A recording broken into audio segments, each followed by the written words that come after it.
ari abajejwe umutekano cyangwa abajejwe. None rero nimumwakiriza amashi, mwakiriza amashi. Murabona yuko iyi mureruye si imodoka iyo ari yo yose, kanzanye n'icyubahiro mukuru w'igihugu cyacu uno munsi twibuka, kandi yahindutse uko twari kumwe hariya kuri Mozore, umwambaro wahindutse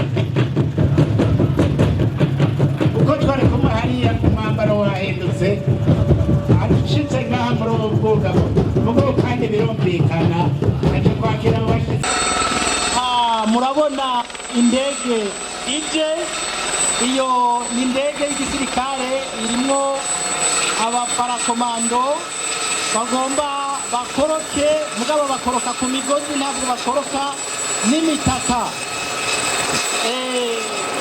Ikidasanzwe kuri uyu munsi ni uko abo baparakomando araba abigeme gusa, n'abigeme bakoroka ku migozi uyu munsi.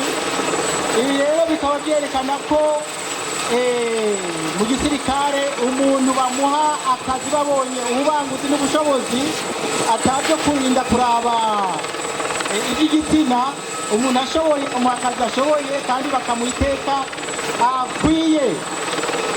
Uyu munsi rero bakoroka ari batatu, abigeme batatu, bakaba bamaze iminsi babyimenyereza, kandi bakaba babikora neza. Kandi turetse n'ibyo, basanzwe bari mu bigisha muri komando n'aba instructrice komando, bafite ubushobozi bwo kwigisha abandi niko kazi basanzwe bakora. Ngabo murababona, urabona ko bidasanzwe ibyo bakora, babigira akanya gato. Hama rero abatekeranya kurungika abana babo mu gisirikare barabona ko ari ahantu ho kurerera. Ibi rero bikoreshwa hari urugamba, hakaba ari ahantu hagoye gushika, hatarungikwa abantu bafite ubuhinga nk'ubwo, bakagenda rero bakabika ibintu mu ngiro ata kibazo kinini kibaye. Urabona ujya wewe, urabona ko menga n'ibyo yaremanywe.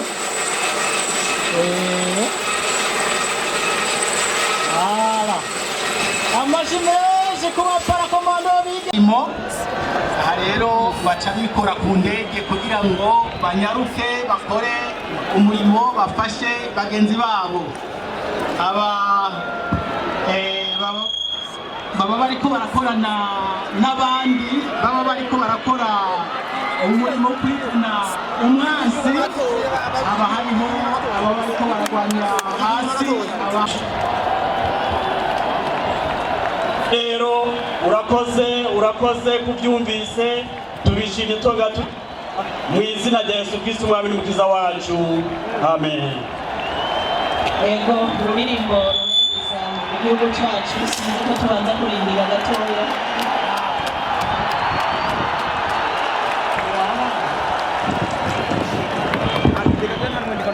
Ururirimbo ruhari igihugu tubanza turindire gatoya. Bano bantu babanze bashike hasi, twavuze ko ari umunsi mukuru cyane wabo, rero baciye babitwereka kandi ni byiza cyane.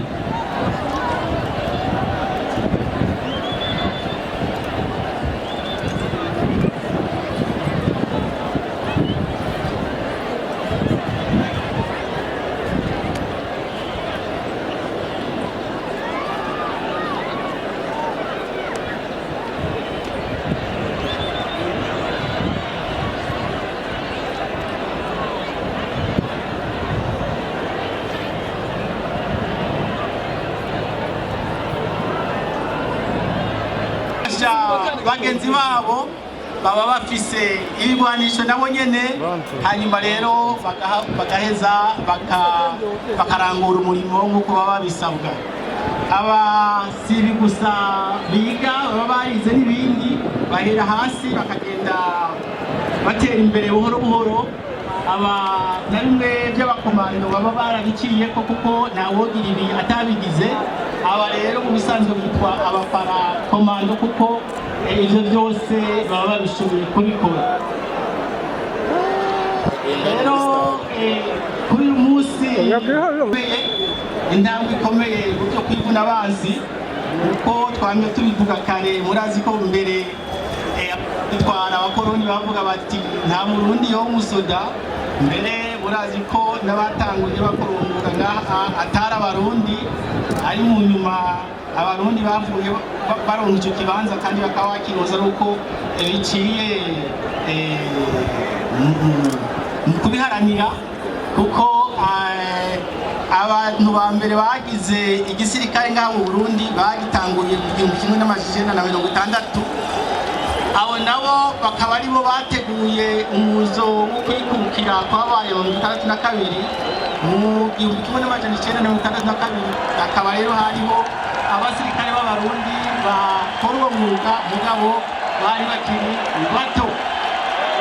Reka rero dushimire abadufasha mu rwego kwivuna abansi, badufasha kwigisha aba bantu babishyize ku mwete, babishyize ko ubwira bwinshi.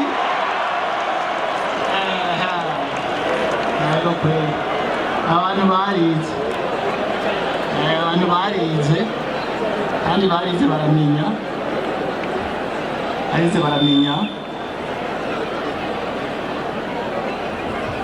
aha rero baguma basubiramwo imyimenyerezo, igihe cyose kugira ngo bashobore kuba gukora neza iki gikorwa ata bibazo bigiyemo.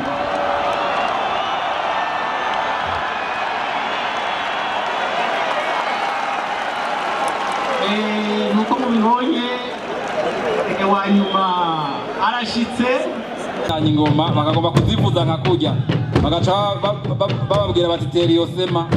Izo ngoma nizo mu Burundi turazizi, ni ukuvuga rero barazicambirwa kubera kuko ari itunga kama ridasanzwe ry'Uburundi.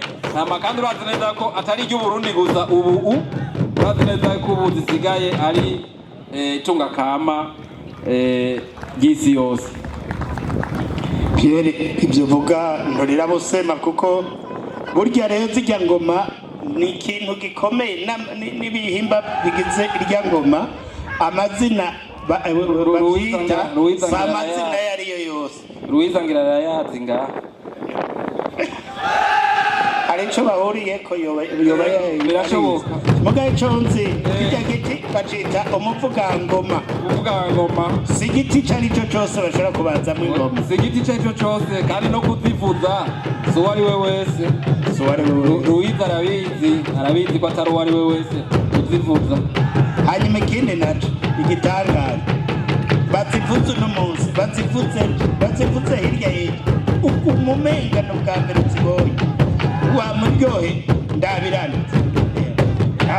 Ingoma 60, imyaka 60 irumanye neza na neza igihugu cyacu cy'u Burundi cikukiye. Tubiherekereshe rero ibikorwa atari amajambo.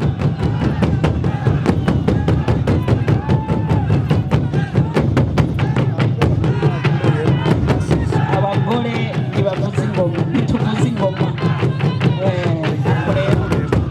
Ndazitamba nkazivuzi ababirekuwe.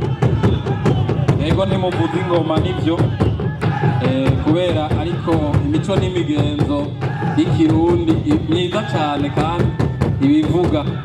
Yego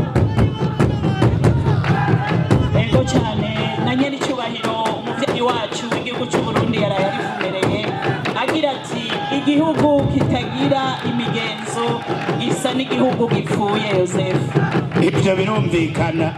Imigenzo y'igihugu imaze gusangirwa n'ibintu ntibikiri imigenzo y'igihugu, kabara karima rirenze.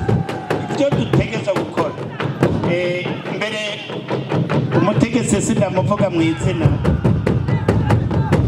yumvise bariko baravuga ku iradiyo mugo yari umukuru w'igihugu, hanyuma yumva icyo gihe bariko barubaka baraje ya Rwegura, hanyuma bavuga uwitwa yari umujournaliste yitwa Mutanazanaza acavuga ngo ndoze cakiyaga co mu Rwegura ngo tugire tugikuremwo umucanwa ngo tugire tugikuremwo amashanyarazi.